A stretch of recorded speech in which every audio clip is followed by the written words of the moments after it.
morning. This is WGTV, Wayne Goldsboro Television, and I want to wish everyone a Happy New Year. Happy New Year, Kim. Happy New Year to you, Wayne. And today is January 7th. It is a Monday morning, and I mentioned Happy New Year because we've been on hiatus. We have. So it's our first time back here. We've been enjoying some of the previous programs, some of the best of, if there is such a thing. That's right. We had lots of holiday shows and events that were running over the last couple weeks, and we hope you enjoyed those. Christmas parades and all kinds of events throughout our community. But here we go. We're starting a brand new year. It's 2013, everyone. So gosh, that's hard to believe. It is hard to believe. 2012 went by.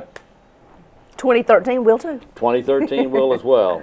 All right. So let's make the best of it. Make the best of it. Well, who's on today's program? You have that list. Today we have Danny Davis. He's here with the history of Waynesboro Park and our community. That's going to be interesting to hear. I went out and videotaped that along with Barbara, and it's fascinating. It is really a fascinating place. And in fact, the people who are responsible for this sort of thing have done an amazing job cleaning up the undergrowth, and they've got the trails running out there. It's a fantastic place to go just to visit. And this summer, I hope you take advantage of that and go out and maybe have a picnic or two. Oh, yeah. Not only at the Waynesboro Village itself, where the old buildings are, but also back in the Waynesboro setting, the town. Oh gosh, yes, it's beautiful back there. It's gorgeous back there on the river. And we'll show some of that in the interview. You'll see a lot of that. I had a lot of fun videotaping that and talking with Danny. He is so knowledgeable about so many things. He is. History is, you know, he's a history buff, and history is his forte. And we'll continue to have little segments all along throughout this year with history from various people here in our community. Yeah, and you know, Danny's so knowledgeable. He doesn't just know the history. He knows stories the details and the stories and the dates and the names of what people did and what That's right. Anyway, it makes it very real. It does make it real, and it was very real, and he's very good at it. So I'm looking forward to watching it with you here on WGTV today. We also have our second or third, maybe it's our third now, Kids Spotlight. Miss Waverly will be here today. Oh, yeah, I think Waverly was the second. Maybe the third. I think it's the third, yeah. I think she's our third one. Well, I never did well in math anyway. But she was a great student to interview. We found out a lot of interesting facts about her, and I think you'll be surprised by what all she's done at such a young age. I know, she's 14. 14 years old. Fantastic. That's right. I'll tell you what, I know when I was 14, I don't know. I don't remember a whole lot about that because it was back in a long time ago. Well, she's extremely ambitious and has a lot of goals that she's been working towards and has really been checking them off her list. So you'll want to stay tuned and see that. And she has a lot of goals as well. Absolutely. I mean, lofty goals. And you know, I would really be surprised if she didn't hit her goals because she's just that kind of person. She is, and she's got a lot of great support with that family. Anyway, you're going to hear a lot from Waverly here in just a few minutes. That's Great right. program. Okay, today, January 7th. Today is Millard Fillmore Day. Wow. Millard Fillmore, marking the birth anniversary of the 13th president, lucky number 13th president of the U.S. He was born this day in 1800. Goodness. The Millard Fillmore Society, a group of proud underachievers, calls its members Fillmorons. On his birthday, it's often used as an occasion for parties when there's no other reason to have a party. Today is also Melody Ranch Day. You ever heard of the Melody Ranch? I can't say that I have. Well, there may be a reason for that. That was Gene Autry's ranch. Okay. Cowboy star. Melody Ranch Day, marking the debut on this day in 1940 of Gene Autry's Melody Ranch on CBS Radio. The singing cowboy kept listeners tuned in for 16 years. The story goes that he was a telegraph operator in Texas, which is where he grew up. Telegraph operator, and one of the guys right along this, you know, they had telegraph offices by train tracks.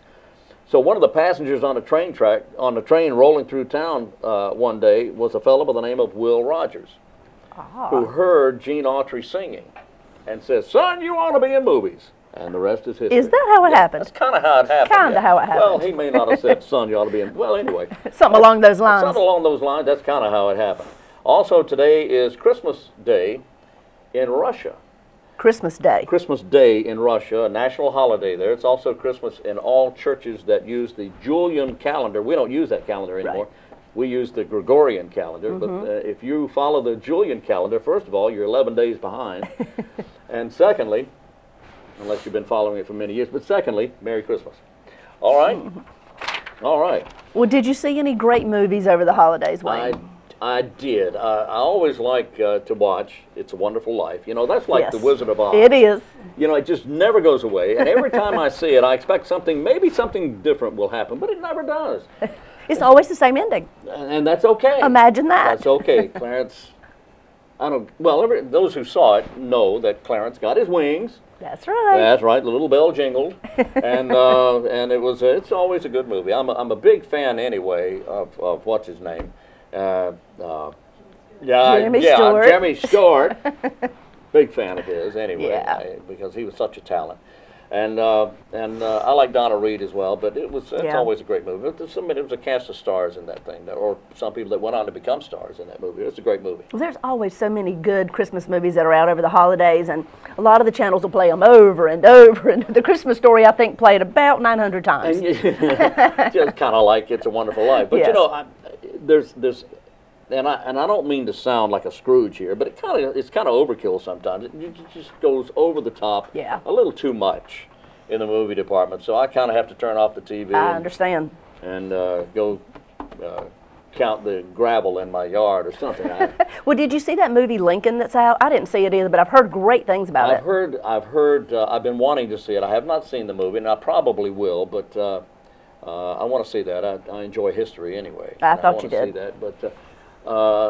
I'm very funny about movies like that because, you know, there's been so many movies that came out that they took so many liberties with, and the excuse in Hollywood is, you know, well, we have licensed artistic license to make some changes or assume something happened. Well, that's not history. That's Hollywood. Yeah. I resent being made to accept that as a reason to bend the truth. Yeah. Well, I saw the little movie with and, Barbara Streisand. No, that's fine. I didn't mean to put a damper on that. That is fine. Well, I haven't seen it either, but I have heard. Streisand? I did. I don't remember the name of the movie right this second, but it was Guilt Trip. That's right, with Barbara Streisand going on a road trip with her son. Yeah. It was so cute. Really? It was just a good sit back, enjoy, relax. You know, you don't need to really think about anything other than just enjoy the movie and the mother and son relationship. Yeah. And it was so cute. Yeah. And it ended up turning out really cute. I can't tell you the end in case you haven't seen it, but Guilt Trip was cute. Did Barbara Streisand get her wings? She got exactly what she was looking for. How about that? All right, that tells me more than I want to know, I guess. Can't tell you any details. You have to see it for yourself. But it was cute. And she's so good. She's such a good little actress. She is a talented actress. She is, very much so. Yeah. And she sings pretty good, too. You think? Yeah. I know. Yeah, pretty good. But that's about I think she does, too. As far as I'm concerned. That's it as far as you're concerned. She's a good singer, good actress, and after that, and we're done. Not so much of anything. Good movie. Okay, okay. Good movie. All right, well, what are we going to take a look at first? I think we're going to go to Danny Davis, and we're going to see the interview with him out at the Waynesboro Village. Okay, that's up next on WGTV Today.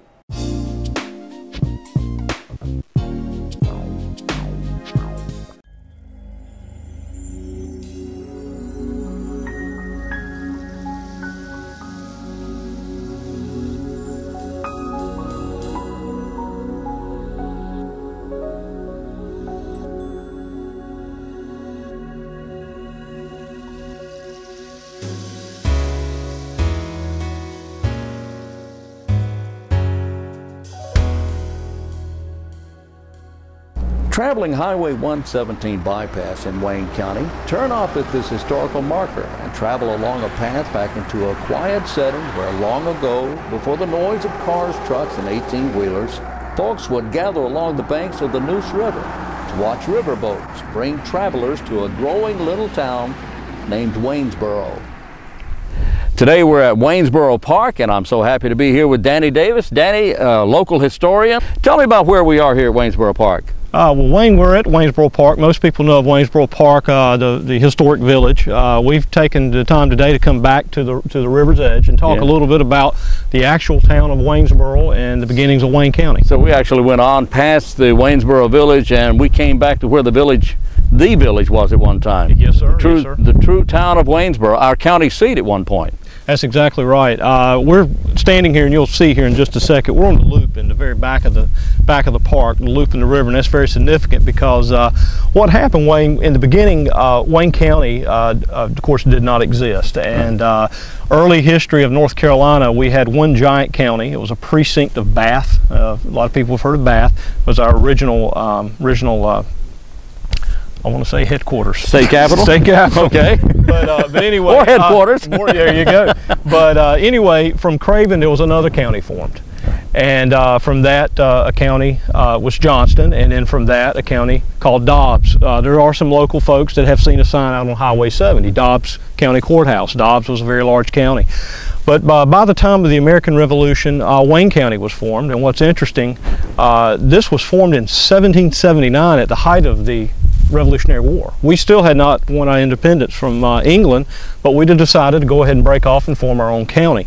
Well, it was 2 years later, in 1781, that Lord Cornwallis's army marched out of Wilmington, headed to Yorktown, Virginia, to defeat General George Washington. And he actually came through Wayne County. He split his army up to hasten his movement, and used any and every ferry that he could throughout eastern North Carolina. And as he come in to what was Wayne County, he used the ferry here. At that time, there was an existing ferry called Dixon's Ferry. More than likely used the ferry down at Whitehall, which we know today as Seven Springs. But as he came into the county, the soldiers did not recognize the county as it was formed by an illegal government of rebels. Therefore, it was still Dobbs County. And what few records we had of our original Wayne County, the clerk of court took off on horseback but was overcome by the British soldiers, and they destroyed those records. Now, this was before Cornwallis ever got to Greensboro, is that right? No, this was after Greensboro. After Greensboro. Okay, after the Guilford Courthouse. Exactly. He left and retreated, tactical retreat back to rest in Wilmington. Okay, I got you. And this was the campaign from Wilmington to Yorktown. To Yorktown. Right. All right. So we actually had a skirmish in Wayne County, which is now today considered Greene County, called Peacock's Bridge, but rightfully in Wayne County during that time. And so we do have a revolutionary skirmish. But getting back here to Waynesboro, Waynesboro does date back. The earliest records we have is the 1760s.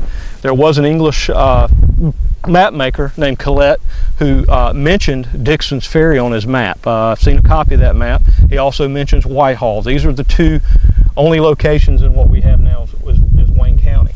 I have seen a writing of a stagecoach traveler talking about staying at the courthouse, which would have been Dobbs at the time it was written, and then 20 miles on we stopped at Dixon's Ferry, which is the spot we're standing at today. All right, so the courthouse was within 20 miles of where we are now. The old Dobbs County Courthouse. The old Dobbs County Courthouse. Now, you called this the Loop a little while ago. To the west, where does that loop go? Okay, well, this river, of course, meanders on, but the original loop during the time of Waynesboro actually went along this line right here. Oh, I see. So over 300 years ago, we're actually standing in the river. Oh my goodness. Rivers do move. Yeah. And but anyway, we're standing in the river at that period of time. Well, you can see that line. Right, right. So the water here was a good 10 to 15 feet higher than it is now. Absolutely. Perhaps even more. Absolutely. So that's when the ferry was able to get through this area. The water was deep enough, it was good for boating. It was very good for boating, and of course, before the migration and the settlers came in here, the river was not impeded by dams. We did not have agriculture running up to the river banks where we had sediment running into the river, so the draft in the Neuse River during the early 1800 period was much deeper. Matter of fact, in the late life of the town of Waynesboro, there was an actual steamship that ran a regular line from here to New Bern, and at one point actually made it all the way to Smithfield. Wow. By water. And you imagine a steamboat out here today. Wow, the water was that deep. The water was that deep. My goodness. But most of the boat traffic was barges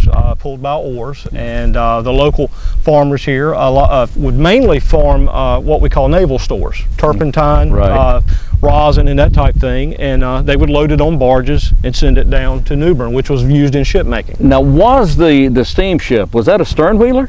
That was a side wheel paddle. Really? Actually. Wow. Yes, there were several of these ships run in eastern North Carolina, especially in the Sound, eastern Sounds, but we did have one, and the name escapes me. I apologize for that, but there is a name of that ship, and that was late in the life. Mr. Boat. Mr. Boat. Mr. Boat. That'll work.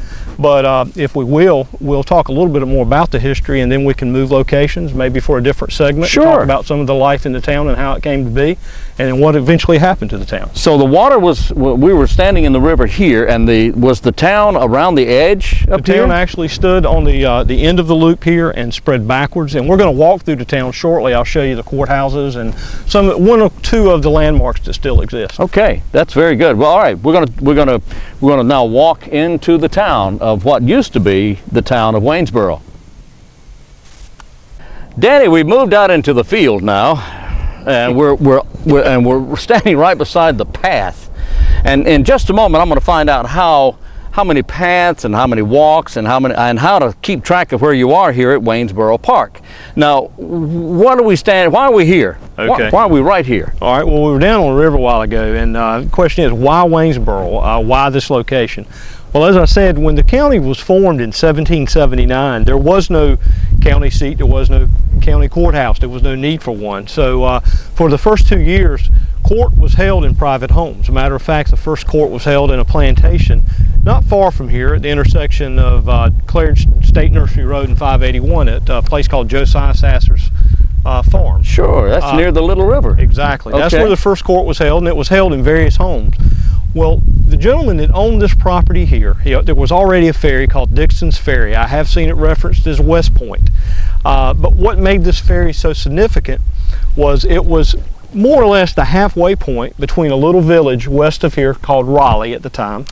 I've heard of it. And the state's capital of New Bern. New Bern. And we had what was called the New Bern, Waynesboro, Raleigh Stage Road. Now, when you drive into Waynesboro, you're actually traversing on the oldest road in the county that we know today, and that's the old stage line. And which road is that? That's the road that brought you back here. So, and which road is that now? It's the street that brings you back here to the park. Now, if you were to go back out, as the crow flies, yes, bear left, go across the old, where the National Guard Armory is now, right. Pick up Elm Street. Elm Street. Elm Street follows the old road. All right. Cross where the base is today. Right. Follows pretty much the track of Dollartown Road out to where the old Dobbs County Courthouse used to be, on to Kingston, on to New Bern. Kingston it was. Kingston at the time. Kingston it was at the time. Right. Now, this stage road took a right, and we're standing on it now. This was called Water Street. Water Street went right, and this was called the Smithfield Road. Okay. And it went on out, and it did not cross the river again until about where the old insane asylum was called the Cherry Hospital. Right. And to the left was the old Eversville Road. Now, the point of the ferry crossing the river would go to Cross Creek. We know that today as Fayetteville. Fayetteville, sure. So you more or less had a junction. We had a stage road and a river. Those were the two main modes of transportation. So this was a very important part of this area. For transportation. For transportation. But all of a sudden we have a county, newly formed county, and we need a central location. Right. What would be an ideal place? Well, a man named Dr. Andrew Bass owned this property. He was an extensive landowner. As a matter of fact, he owned a vast amount of property where Mount Olive College is now. Okay. But he went to the county commissioners, the first ones, and said, look, my location, there's an existing tavern on the river. We have a couple of stores. Why don't I deed 3 acres to the new county seat, and we'll call it Waynesboro in honor of our new county, Wayne County, named after Mad Anthony Wayne, a Revolutionary War hero. So he says, we'll donate the 3 acres to build a courthouse, and then I will deed an additional 60 acres to create a town around that. And as each lot is sold, I will give half the proceeds to the town, the other half goes to me. So it was that's very generous. Very generous. Entrepreneur. Yeah. So that's why the location of Waynesboro. But again, we had Water Street. Now, the town existed, was actually incorporated in the year 1787. Right. But it was about 1782 when the first courthouse was built. So that's about 8 years after the founding of the county. After the founding of the county. 8 years. Things moved slow even back then. Oh, yeah. So, but the first courthouse appeared about 1782, Wayne County's first courthouse, and it stood right over there, approximately where those trees are.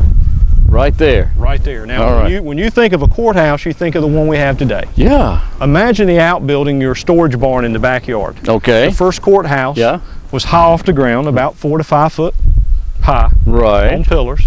Was a 16 by 24 foot building. About the size of my living room. Exactly. That was the first courthouse. And there was a 1-room jail behind it with stocks. Aha, stocks, which is where you, yeah. Exactly. You can put your head and your arms in, and yeah. But the town grew. Just to give you some interesting stories, the old stage would come through. It ran about 3 times a week, and it was quite pricey. At the time, it was 12.5 cents per mile. Which was a lot of money, I guess. A lot of money, a lot of money. If you were to add that up, it'd be about $7.50 to run from here to Goldsboro. They say you could get on the stage. From here to Goldsboro? Excuse me, from here to New Bern. I'm sorry. Oh, okay. Goldsboro didn't exist. From here to New Bern. But anyway, it was about $7.50. You could get on the stage here at Waynesboro at 5 o'clock in the morning, and this was on a good day if the roads weren't washed out, and you would arrive at New Bern at 8 o'clock that evening. Oh. So stages were quite popular going through here. Now, if you're a history of North Carolina or a student of North Carolina history, you know our state capital eventually moved from New Bern to Raleigh about 1793. So there was a lot of traffic coming through here on the stage and obviously by river. The town grew, and then in about 1814, the town needed a larger courthouse. But anyway, a new courthouse was built, and it was built about 1814, and it actually was located at the same spot. They tore this one down. Okay. This one was larger. It was a 24 by 36, about the size of the 2-car garages you see now behind homes. So, not very big. Not very big. And this courthouse stood and was used by the county until the 3rd courthouse was built, which is on the location of our courthouse today, which is our 4th. Oh.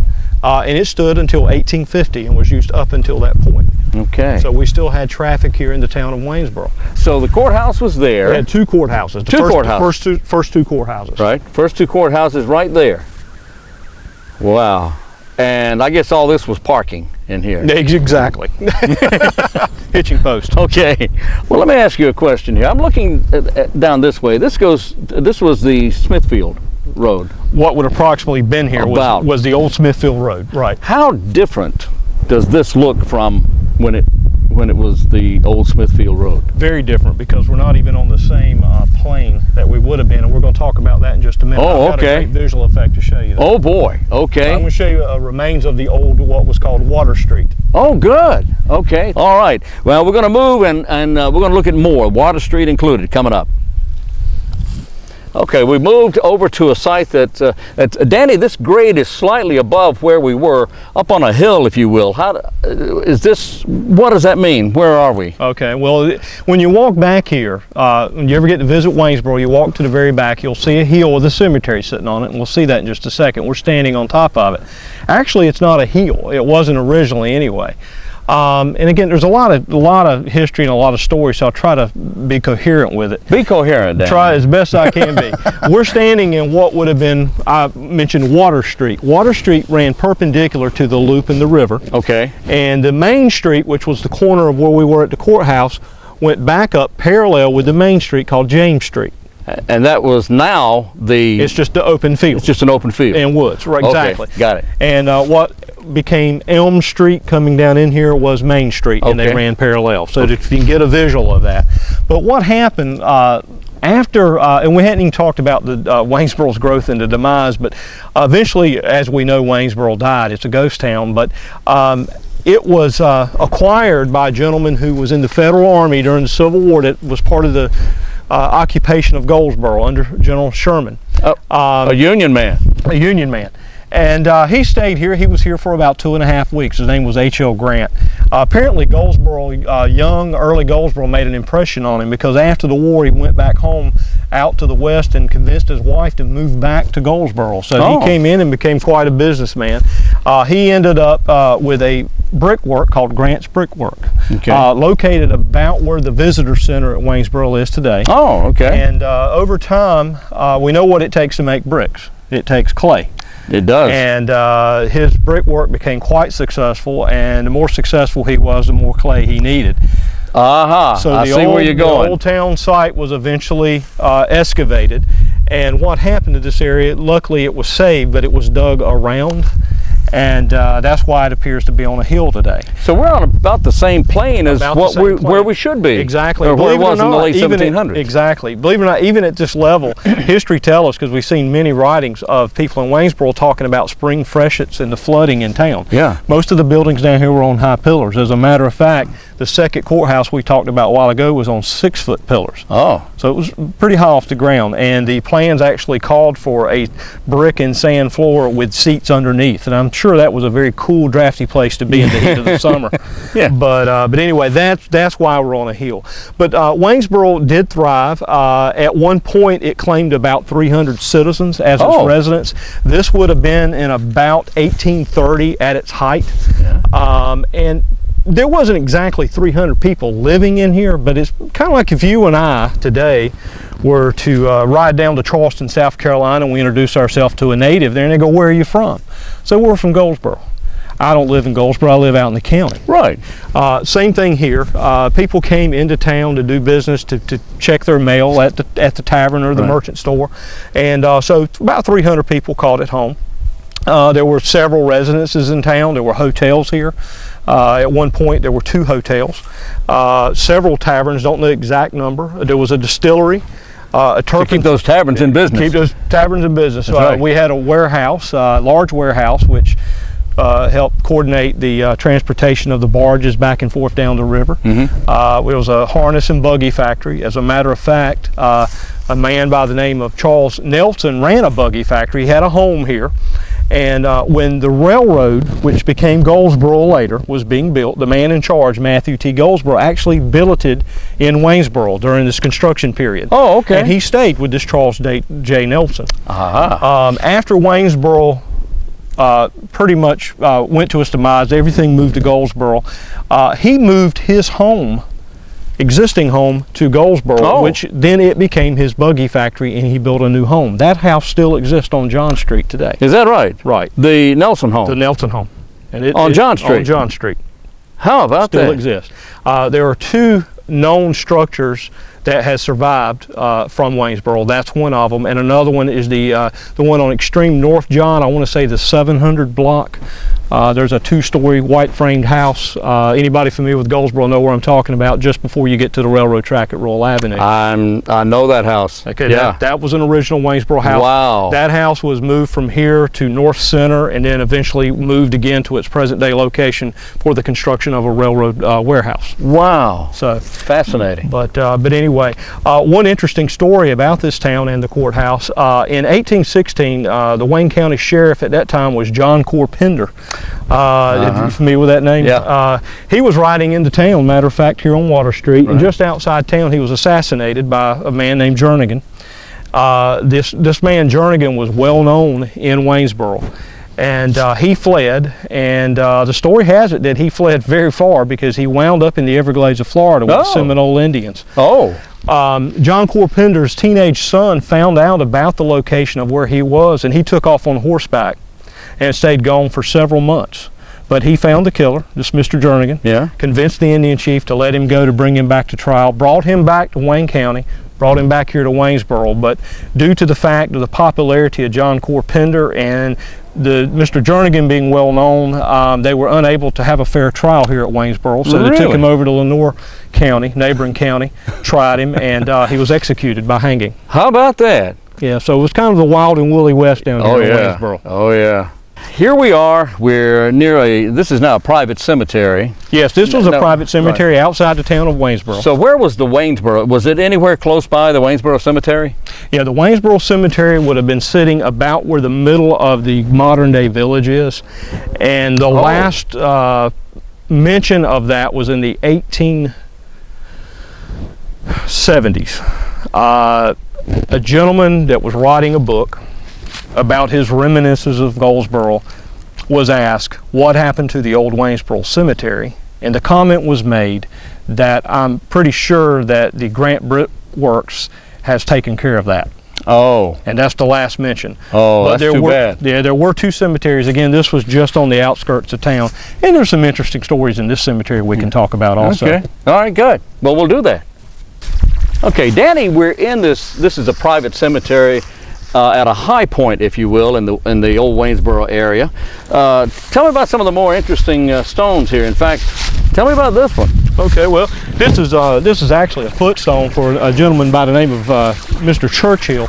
The oldest grave that we know of in here that's marked is outside the fence. There's a lot of unknown marked graves that would have been wooden markers, obviously, outside. Yeah. But this one right here is marked. Mr. Churchill was a merchant here in Waynesboro. As you can see, he was born in 1799. 1799. Died in 1844. Waynesboro was still a very active town at that time. Mr. Churchill ran a hotel right here on the river.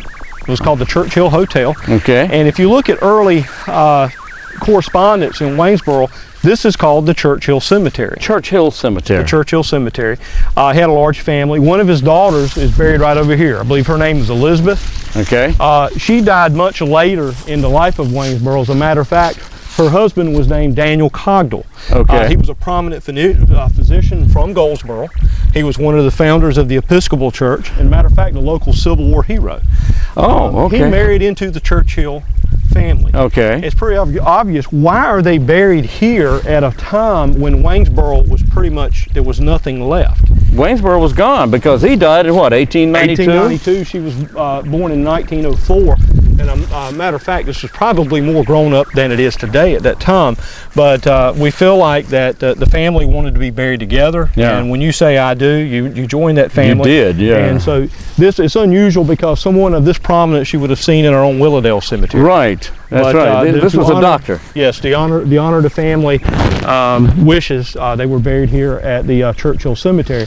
He was a man of means, and obviously the fence that you see around it came later. This is of a style of about 1890, 1900, okay. Which is confusing. When I say Churchill Cemetery, the tag on the door says Cogdell. And why is that? Well, he was the last one to be buried. Oh. At the time, this cemetery, when he was buried, was pretty much forgotten. Waynesboro was forgotten, and it became the Cogdell Cemetery. Because they didn't know of the name Churchill. They did not know the name of Churchill. Okay, well, I see. It did not matter. I see the doctor's wife's name, Elizabeth Allen Churchill, died in 1904. Exactly. He died 1892.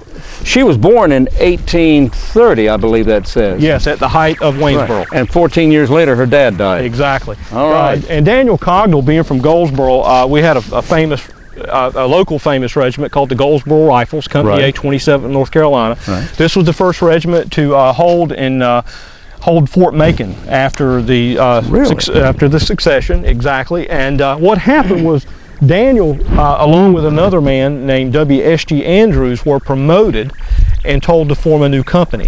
This company became Andrews Battery. It was the only artillery company formed in Wayne County. And Daniel Cogdell actually saw service at the siege of Fort Macon.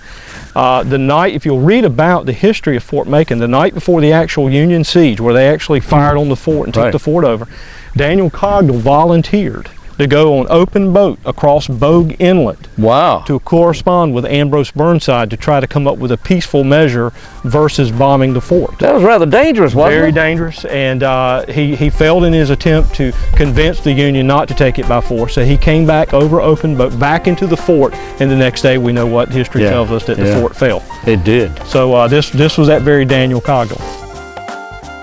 This has been A Moment in Time with local historian Danny Davis. We hope you enjoyed our visit to Old Waynesboro. Join us again for another Moment in Time.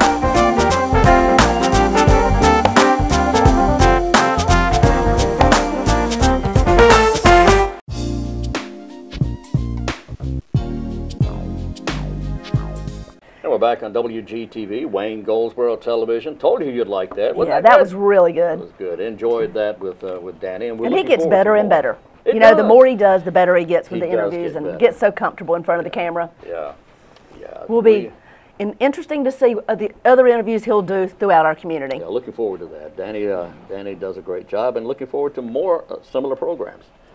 Well, today, by the way, January is here, if you didn't realize that. Yes, it is. Yes, it is. Day 7. Day 7, Day Wayne. 7 of January, the end of the new year. Isn't that a coincidence? 7th day of the month and 7th day of the year.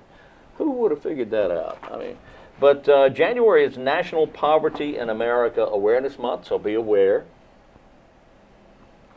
Also today, Diet Resolution Week. begins. Actually, we're in the middle of it now.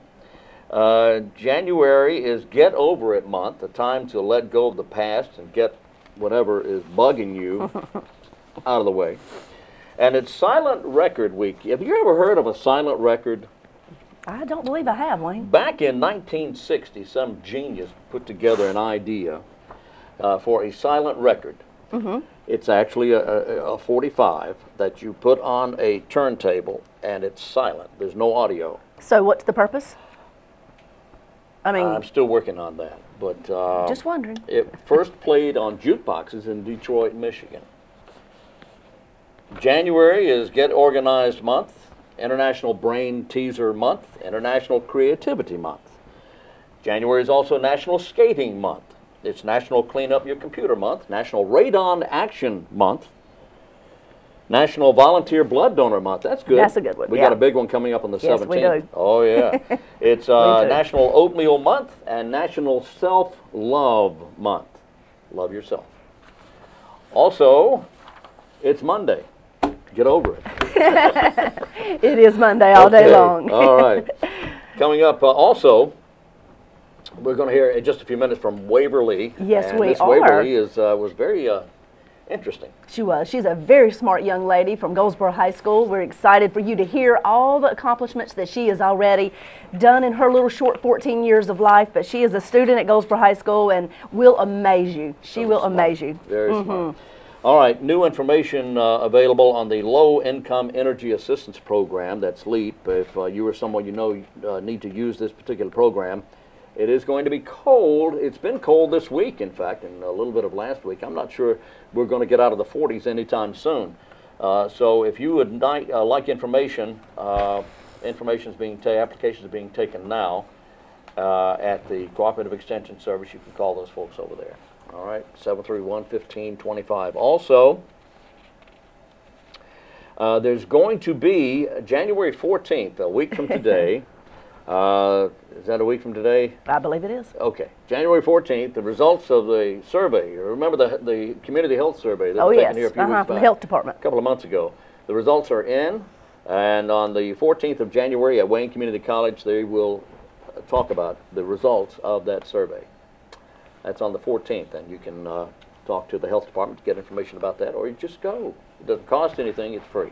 That's right. All That's right. And we want to remind you once again, if you have events coming up in the community that you would like to share with the public, email those in to us and we'll be glad to share them. We are always open to events and activities that are going on. That's what Wayne and I are here to do, is continually inform you about activities happening. I was wondering. Well, you're wondering why we were here? I'm here, yes, that is it. Okay, that's it. Aaron McAuliffe, Director of Wayne County Services on Aging, says a new to Medicare class. If you're new to Medicare, you don't know anything about it, or you have questions or need information about it, that's going to be a new to Medicare class. It's going to be held on the 15th, which is next Tuesday, a week from tomorrow, at from 4 until 6 p.m. at the Peggy M. Seegers Senior Center on East Ash Street in Goldsboro.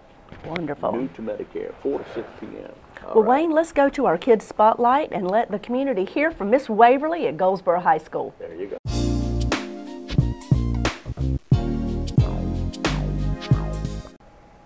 Segment of Kids Spotlight.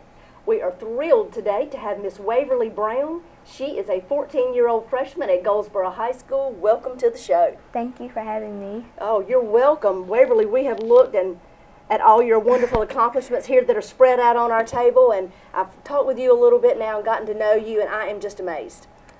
You have accomplished a lot to be a 14-year-old freshman. I can tell you that. Well, you were chosen in 2 areas, both academics and the arts. Yes, ma'am. Tell me first, let's go with academics. Your eyes seem to light up when you talk about academics, so let's go there first. Tell me what area in academics and what subject you feel the most comfortable with in school. I think I excel in geometry the most. Geometry? Yes. What in the world makes you so interested in geometry, do you think? Well, I'm taking it now because last year I was able to take Algebra 1. So I'm very strong in math, so I like it a lot. You're a lucky girl. Thank Everybody's you. not strong in math. So math is your favorite subject. What would you say is your most challenging area, whether it's a subject or just anything that goes on at school? I really don't have anything challenging at school. School is pretty good for me. That's a comfort zone for you, huh? Yes, ma'am. Well, that's fantastic. Well, I see that you have won an award recently. Actually, it was last school year. Yes, ma'am. And this was the Promise Award. So tell me a little more about that Promise Award. The Promise Award is given to one student out of the entire school for leadership, making good grades, just doing everything a model student would do, and I was awarded with this award. Wow, and this was from the principals and the assistant principals from Wayne County Board of Education. Well, let me read out what the word promise stands for, because this was the Promise Award. The Promise Award stands for potential, resilience, optimism, model citizen, integrity, sensible, and enterprising. Yes, ma'am. So obviously you fit all of those categories. So when you got this award, you were also at Rosewood Middle School at that time, and you stood out by the picture out front of your school where they keep things for the community to know what's going on and keep everybody updated. And here's a photo of you here on the table of you standing by that sign. And they kept that up for about a month, didn't they? Yes, ma'am. They were very proud of you and that award at Rosewood Middle School. Well, let's talk more about at school, and you've had these great grades for years now. Who has been your support? What has been your support or your driving force behind these grades, these academic accolades that you've accomplished? My mom, Simone Knight, of course, has always been there for me. She just tells me to give my 110% to everything I do, be the best that I can be. And also, my family, the community has supported me in everything I've done. So you've had a whole lot of people there to catch you if you were to fall and to egg you on all along the way and tell you to stand up tall and keep moving forward. Yes, ma'am. Well, that's great. So tell me about the arts, because you're also very talented in art. When did you find this love for art?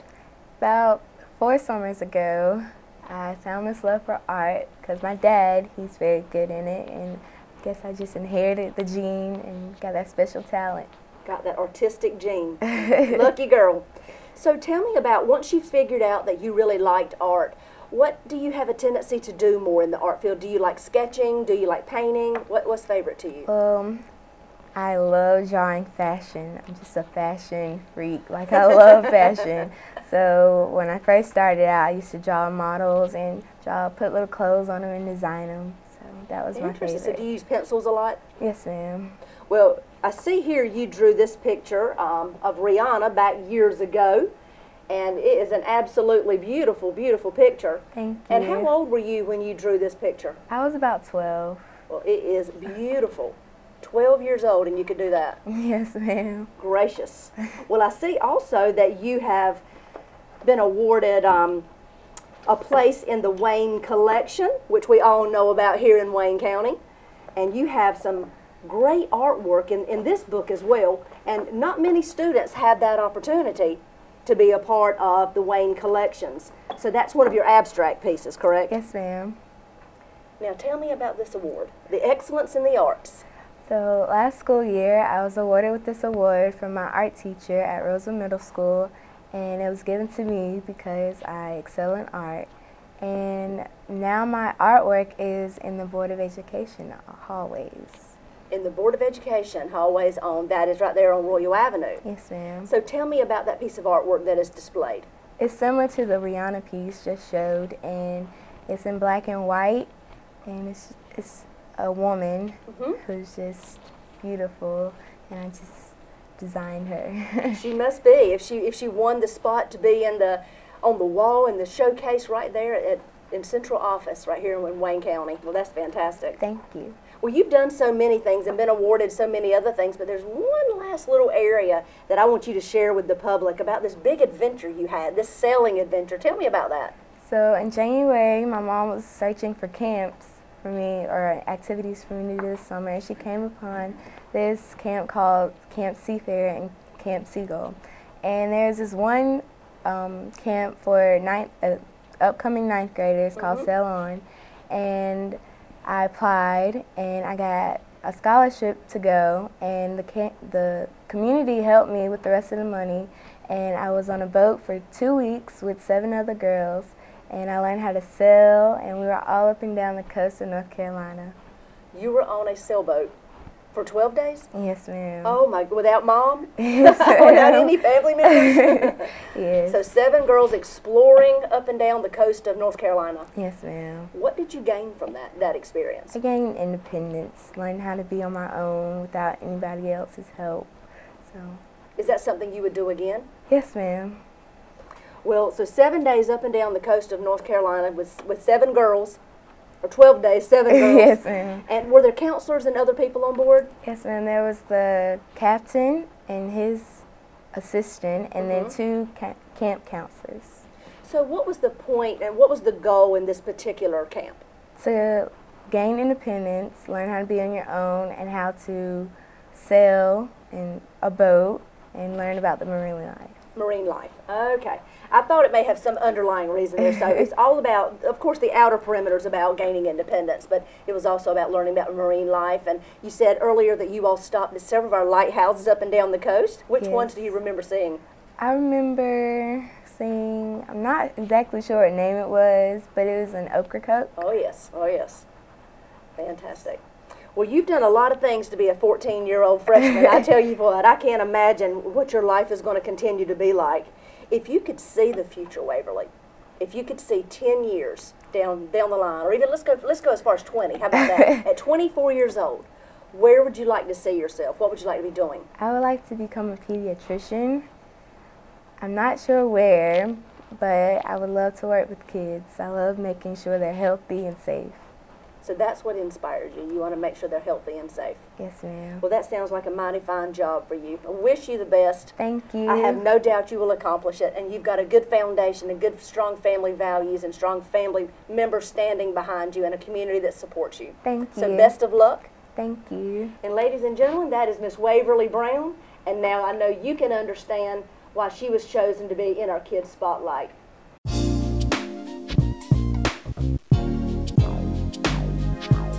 And we're back on WGTV today, and wow, I know. Isn't that amazing? an impressive young lady. Well, that's why we like to continue to share information about these youth in our community, because I'm telling you, we have some fantastic young people that are doing great things. They're so smart. They are. They are smart. And we want to continue to spotlight them. That's right, and we will. I have a trivia question. You do? Well, ask it In on. fact, someone passed along to me for Christmas. That was Uh-huh. Barbara. Passed along to me. Don't tell anyone. Okay. Knowing how much I enjoy and love trivia, passed along a calendar full of trivia questions. Here. Well, that is So a there's perfect trivia gift for question you, each day. because And you here- do love trivia. I love it. I love it. And here's one of my favorite questions. Is that most people are familiar with the movie Star Wars. Yes. Right. If you're not, then where have you been? Don't answer that. Just give me your okay, trivia. Okay, I Go was just ahead. thinking. Okay. Sorry. The question on, of course, I've asked this before. I worded it a little differently here, but this is a good question. There's a Washington D.C. building, and you know where Washington is. A building that has a gargoyle. You know what a gargoyle is, Yes, I right? do. There's a building in Washington D.C. with a gargoyle on it of Darth Vader. Really? There is Of Darth Vader? Of Darth Vader, the character, and it's actually the character from Star Wars movie. Do we know why? I'm not sure why. We're not sure why. I'm not sure why, but it's there. It's there. It's a gargoyle of Darth Vader. Do you know which building in Washington? It's a prominent building in Washington, D.C., and you'll be surprised at this. Has a gargoyle of Darth Vader on it, and I'll tell you in a few minutes. So hold on tight. Hold on tight. Ponder that. Yeah, if you are one to ponder that. Also, let's see what we have here. Hank Williams Sr. died of a heart attack this day, 1953, at the age of 29.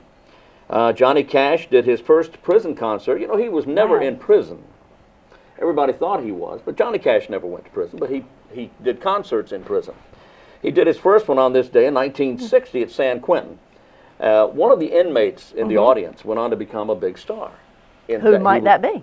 Well, that was the very Merle Haggard. And he was an inmate there. He was an inmate at San Quentin when Johnny Cash did his first concert, and that My helped goodness. to inspire Merle Haggard to go on to become, because he could already about play that? guitar and he could sing a little bit, but he was inspired by Johnny Cash to go ahead and start. But the way Merle Haggard ended up in prison is kind of it shouldn't be a funny story, but it kind of is. and we'll go over that. Are you ready to tell that story? I'm not ready right now. I'll tell you that some other time. Okay. But it's a good story. Okay. Here's how he got to prison. All right, tell us. He was always kind of a rough guy anyway. And he ended up having a little too much partying one night, as he did most nights. He partied a lot and decided to break into a building. It was a bar. So he goes into an alleyway and breaks into the back door of this bar, and he's going to go in and take what he can. Of course, he's out of his, he's thinking clearly anyway. Turns out that the bar was open for business. Oh. Yeah. Well, so he was. He got what he was deserving. He got it. He got what he was deserving. And it straightened him out, because he went on to prison, became a big star, and the rest is history there. But yes, it is. I'm a Haggard fan. Yeah. Like that's a surprise. Well, let me tell you about some things that are happening at the Paramount, Wayne. I thought you'd never start that. How about that? What's going on at the Paramount? Oh my goodness, we have Faye Lane and her Beauty Shop series. Oh my goodness, that is going to be so much fun. Funny. She's an award-winning actress here and storyteller, and she's coming to the Paramount Theater Saturday, January the 12th. Showtime is at 7:30. Tickets are $20 each. $15 for students and seniors, and you can get those tickets at GoldsboroParamount.com, or you can actually visit the Paramount and pick up those tickets. Faye Lane's Beauty Shop Stories. I bet that is funny. Yeah. Her mother owned a beauty shop, and she's telling interesting stories about what happened as she was growing up, hearing all these stories of these ladies coming in and out throughout the years, talking about their lives. I bet that is so funny. I'm sure that's funny. Oh, yeah. And then on the 18th of January, which is a Friday night at 7:30, we have the Robert Post comedy series. Let's see. He has Uproaringly Funny, Talks and Times, and Matt Lauer said that from the Today Show. He said, I like him because he's insane, completely insane. Oh, well, my you goodness. relate to that guy? Yeah.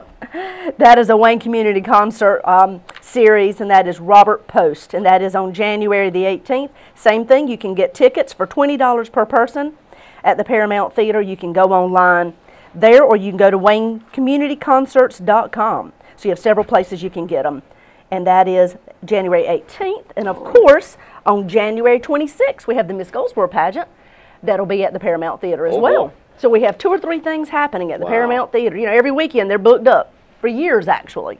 Wow. That is a fabulous place, and we are so glad to have the Paramount Theater here in Goldsboro, and it stays continually booked up with things happening in our community. Outstanding. Monday, the 7th of January. Thank you for being with us. A couple of stories for you here. Okay. I mentioned the Merle Haggard, what he did as a youngster, a young person, ended up in trouble, going to prison. I got a couple of stories for you here. These really happened, believe it or not. The year was 99, okay. when a family in Holland, the Netherlands, in the town of Monster. Okay, that sounds good. Sounds like Monster. Monster, they had an exciting New Year's morning when someone actually threw a fireworks bomb into a drain leading into the sewer under their house. My goodness. Firecrackers, fireworks, bomb, whatever. Nobody was injured when the explosion blew up their toilet. Kaboom. 2 would-be Canadian thieves this day in 2002 learned the hard way on New Year's Day that knowing how to drive a car is a prerequisite for stealing a car. If you don't know how to drive it, you shouldn't try to steal it, right? The pair, ages 17 and 18. Oh, my goodness. There's a clue. Tried to steal a pizza delivery man's car in Edmonton, Alberta. Neither knew how to drive or operate a manual transmission and a clutch. Police arrived before the pair could escape.